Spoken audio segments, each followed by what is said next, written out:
নবীজির ইন্তেকালের পরে সাহাবাদের জামানায় উনার ব্যক্তিগত একটা মত ছিল একটা মাসআলায়। এই একটি মত ছিল এরকম উনার, যেই মতে পক্ষে উনার পক্ষে একজন সাহাবিও ছিল না। মানে এই কথাটার উপরে আর কেউ একমত না, শুধু এটা উনি একাই কইছে, আর কেউ উনার সাথে একমত ছিল না। সাহাবিরা তখন এই সাহাবি আবু যর গিফারি রাদিয়াল্লাহু তাআলা আনহু, হযরত ওসমান রাদিয়াল্লাহু তাআলা আনহুর জামানায় মদিনা থেকে অনেক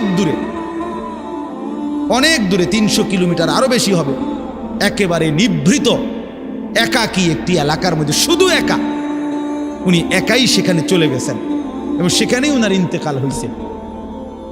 একাকিত্ব জীবন গ্রহণ করছে, রাবাজা নামক জায়গার মধ্যে চলে গেছেন তিনি। তো এটা অনেক বড় মাসালা, এই জন্য আমি মাসালাটা কইলাম না, মানে এটা লইয়া যেহেতু আমার এখন আলোচ্য বিষয় না।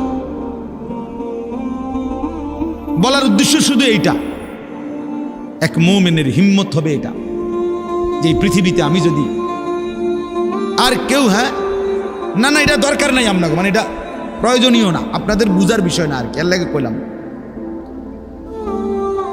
তো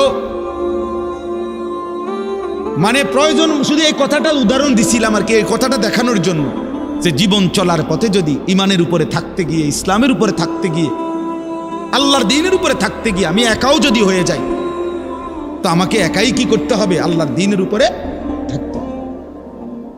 আমি আর একজনে কি ইরমু, সমাজের এই দশা, 10 জনের এই দশা, আর আমি একলা কিতা করবো হুজুর?